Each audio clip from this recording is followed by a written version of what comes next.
Paige here, the 1 Foot Flipper. Today we're going to talk about 8 things you just need to stop worrying about when selling on eBay. Stay tuned. 1 Foot Flipper.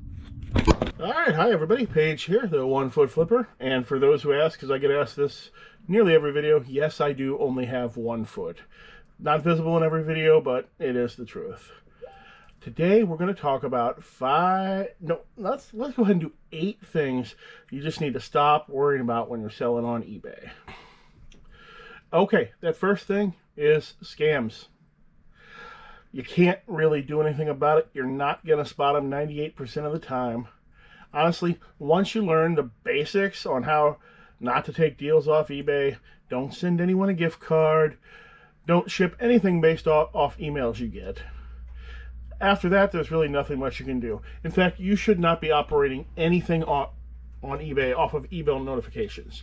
Those can be faked. Do everything directly in the eBay client.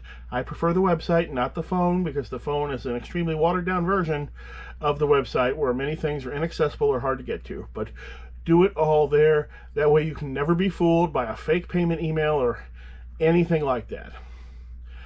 When I think back about everybody who's really gotten one over on me one way or another on eBay, they've pretty much all been relatively established users, not the brand new ones that you're actually nervous about. So it's just really hard to spot, and you're probably going to guess wrong even if you do try to guess. Okay, second thing we just need to stop worrying about is returns. Yeah, I hate returns. They are my least favorite thing in the world. But you're going to get returns regardless of what your return policy is. Doesn't matter if you put no returns. People will return things anyway. Normal, everyday people can and will lie to get around your return policy. And I don't really care what your refund policy is. There are perfectly valid reasons to do every possible return policy there is. But none of them are going to stop you from getting returns. You might want free returns because you are selling in an algorithm important category such as clothing, and every little thing you can do to improve your placement makes sense.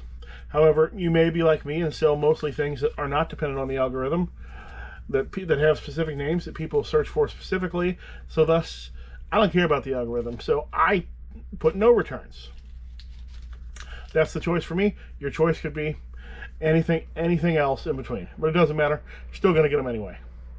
The best you can do is decide how to manage each return to minimize your loss, and that's assuming you even have your returns set up in a way in which you manage them, which I suggest you do.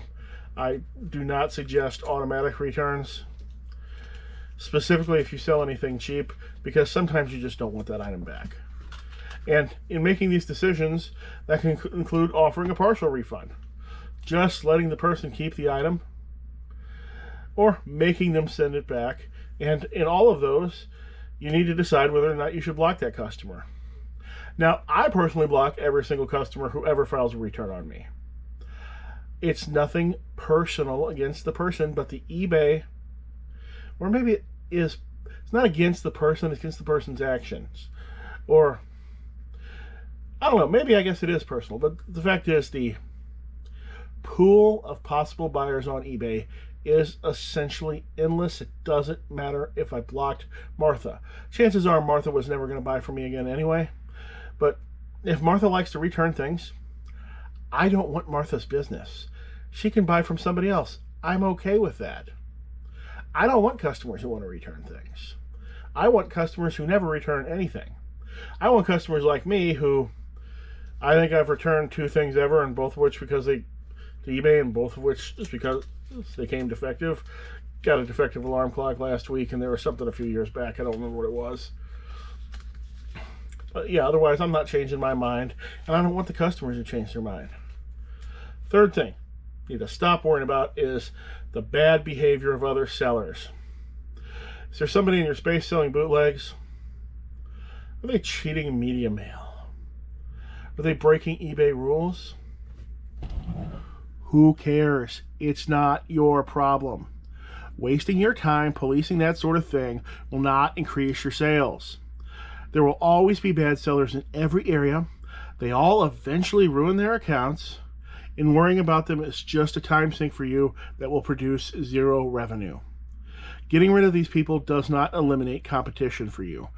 Most people are smart enough to see through scams and bad actors in the first place, but getting rid of these people will not increase your sales, will not remove your competition, and another one will crop up as soon as you pop a mole on one of them.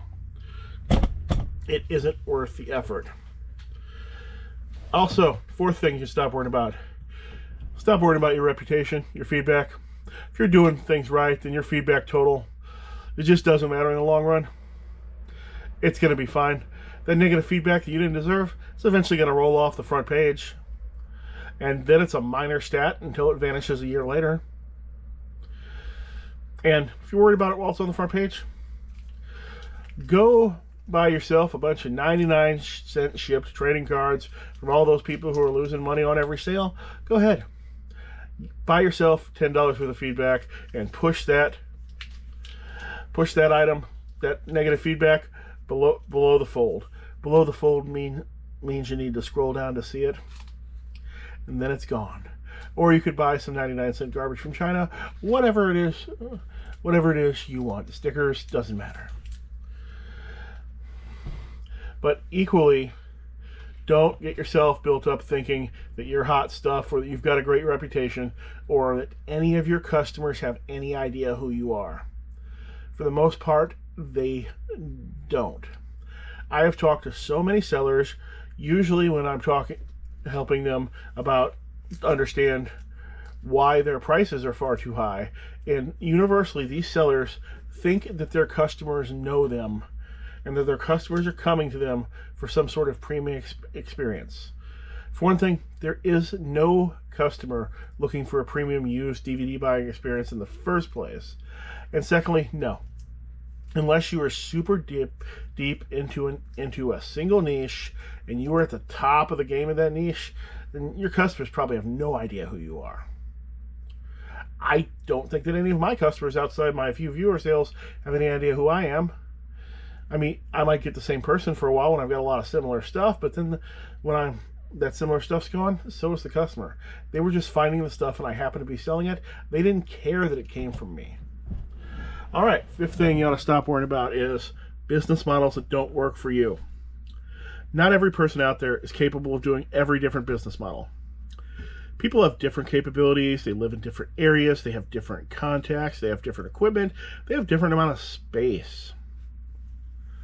That tech and sports and daily refinement method of assembling, lining, the sourcing, and selling of expensive clothes does not work nearly so well outside of high-income parts of the country where it's warm year-round, where people are continually discarding mint-condition name-brand clothing.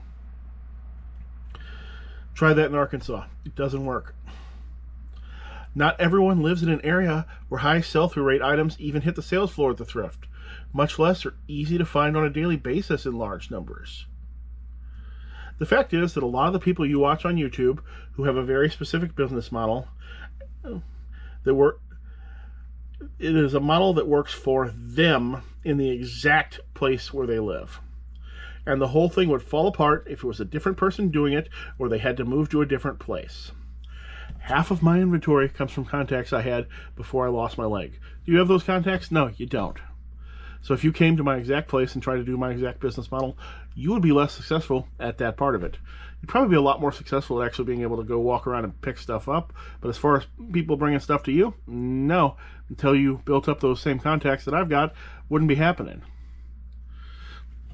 Now, if you only watch entertainment channels, you're not going to see a lot of these things because your entertainment picker channels, they often don't have a business model at all. They don't have any real plan. They often don't have business policies or rules on how they do anything. It's just all flying by the seat of their pants, doing whatever, continually changing it, either because they're really flip-flopping their decisions all the time or because it's a good video to change from free shipping to out of free shipping or to toggle your international shipping or whatever else it is that they're doing.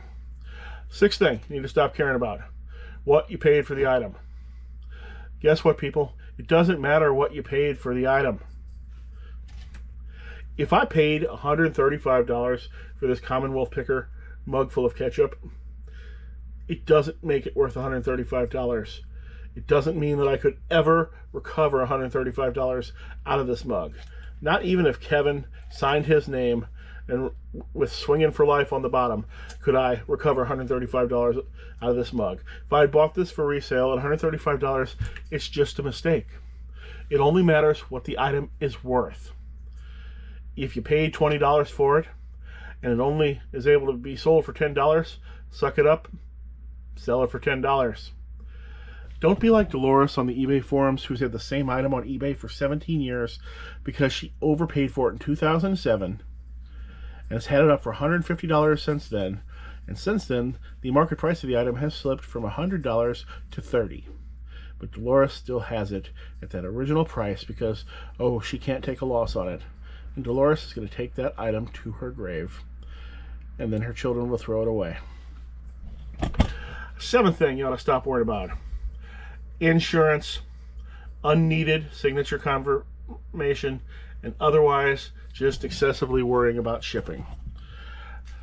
A lot of part-time sellers or new sellers, they go in thinking that insurance on their shipments is a big deal. It's going to be a huge part of their business. It's a big thing to worry about. They'll pay up money for more insurance, and they'll make other shipping decisions based on insurance. And many of them will add expensive and unneeded signature confirmation to orders that eBay doesn't require it on. I've seen people doing that on orders as low as $100. Well, many other sellers are going to get there, wait in line at the post office to get all their items scanned in on a daily basis, burning 1 hour or more per day. Now, let's talk reality here, folks. Actual successful insurance claims are rare. For one thing, the post office seems to have this special skill where they only actually lose items that either never got an origin scan in the first place or are using an uninsured service. Meanwhile, I found actual damage is stupidly rare if you know how to pack. I've had 3 damaged items in the past couple of years from the post office. 3. Maybe it was 4. Yeah, it was 4. One where the flat rate envelope was ripped open, and I never completely believed that one was legitimate, but the post office paid out on it. 2 that got wet, and the one that they crushed the thing, it was legitimately packed, and they paid on that. It just, probably got 200 pounds worth of stuff put on top of it. But all of those claims all together, which is, mind you, the last 4 years, it only added up to about $140. Imagine if I'd been buying extra insurance, or if I was waiting in line an hour a day at the post office to get scans at the counter. Now, that waiting in line every day is a business practice with a labor cost of roughly $5,000 per year.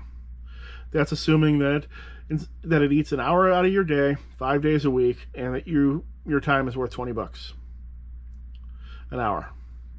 Most of you want to make more than $20 an hour. And in a lot of cases, it'll take far longer than an hour a day to wait in that post office line and actually get it all scanned. Because waiting in that line also means you need to drive to the post office, which many people don't need to do. They can get it done some other way without leaving their house. But anyway, you're not going to prevent yourself $5,000 worth of problems per year by getting those scans at the counter. I think last year the post office lost like $80 for my stuff, not $5,000. So, and would those losses even have been prevented if I brought the items in and gotten scanned at the counter? Maybe, maybe not. I don't know. 8th thing, eBay glitches and calling eBay customer service about those glitches. Are you being affected by some sort of eBay technical problem?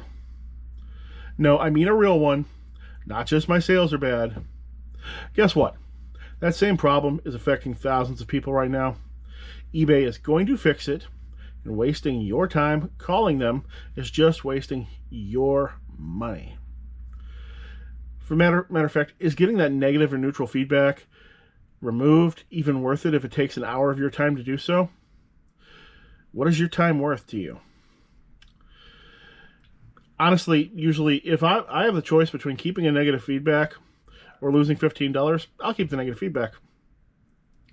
In fact, the only time I ever contacted eBay customer service was when I accidentally mass bolted like 100 or 200 listings at the same time, because that was hundreds of dollars worth of fees that I absolutely didn't want to pay, and that was worth wasting an hour over. All right, everybody. That's about all I got for today. If you worry about a bunch of stuff, why don't you tell me about it in the comments? And if you have any friends who worry, any friends who like to toggle their international shipping on and off, why don't you tell them about my channel? I could use the subs. Hope to see you again soon.